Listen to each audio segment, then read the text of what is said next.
I'm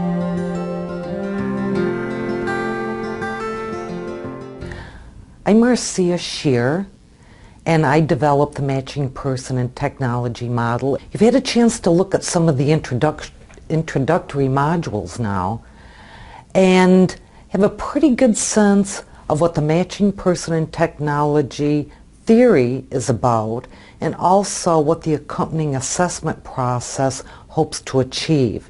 Yet there's no substitute for actually seeing the process in use, watching somebody conduct an interview and completing those forms. So that's what we're going to do right now. I'm working with an individual. Her name is Susan Smith. Susan is 38 years old, and about a year ago she was diagnosed with sclerosis. Her primary issues that we discussed during our first visit together has to do with mobility, endurance, and fatigue. During our first interview, we together went through the initial worksheet for Matching Person and Technology, and then history of support use form. We only had a limited amount of time, and she's coming in today, and she'll be coming in with her completed assistive technology device predisposition assessment person form. At least that's the way we left things, that she took that with her, was to complete that at home and then bring that back in here with her today, and we'll go over that. Also, what I hope to do during this interview with Susan is model for you some basic interviewing techniques. So we're ready for Susan to arrive now, and hopefully she'll bring her completed assistive technology device predisposition assessment person form with her, and then we'll see what we learned during this interview today. Okay, so great. I see that you brought your form with you. I've completed it all. Oh, that's wonderful, Susan. Now, before we go through that, let's review what we did last time, just to make sure you didn't think of anything else, or something hasn't changed, or okay. So I'll just let you look that over and see if there's anything you think it's important that we write down there. No, it looks really good. Like I said, the biggest thing is my mobility and my balance. Looks good.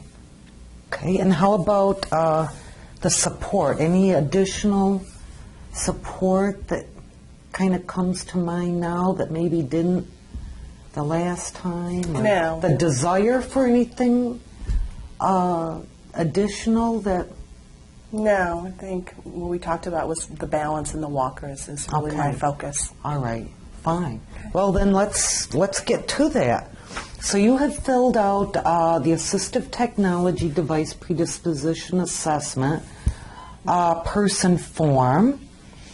And your primary goal within 6 months is to improve your balance and mobility. Yes. A year or more, regain home work independence.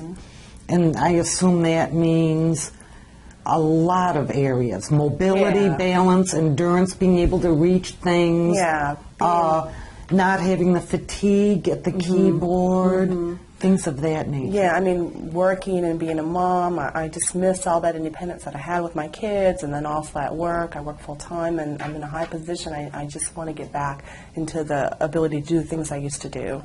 So it's very important for you, if I'm understanding correctly, that any device that we talk about, the biggest impact it could have for you would be to kind of preserve your energy. Oh, yeah. As well as helping you accomplish maybe more speed in walking, or actually being able to retrieve and reach items. Right now, with the cane that I have, I just don't have the balance on both sides, and so if I'm reaching, I feel I lose my balance, and I'm afraid I'm going to fall. So I want that stability on both sides, so I can, get up and do the things I need to do and reach the things. So That happens fairly frequently, Susan, that you have a sense that you might lose your balance? when I'm doing, different tasks, like in the kitchen, trying to reach for things and cook and do the dishes, just all that movement makes me a little off balance. And then I'm always on one side. I just don't have that stability on both sides. It's probably a little scary then, isn't it? Yeah. So. Okay. Well, let's see what else. Now, you say your eyesight is excellent, but that's with glasses and contacts. No increased or decreased support expected there. Your hearing, excellent. Speech, understanding and remembering. Now, you rated that excellent here, and then you told me during our last meeting that you had some problems with organization. Yeah, like sometimes when I'm at work, I might forget what I'm doing if I don't write it down, or the sequencing task. As a programmer, I've got so many things that I need to remember. I might forget an occasional thing. So I'm noticing that a little bit more than I used to. Should we leave this marked as it is, or would you, based on that, should we put a 4 or some other number there? What do you think? Yeah, I think maybe a 4. I mean, it's not that much, but I'm just noticing little things here and there. Things that, I just would remember all the time. I might have to, what was I thinking? And then go, oh, that's what I'm doing, or that's what I'm thinking. So I'm noticing a little bit more, but not too much. Okay, well, that's great. Okay, now, your physical strength and stamina, you said, is poor. Your balance is poor, and right now you use a cane for this, but you've said you're not very satisfied, and that's what you told me last time.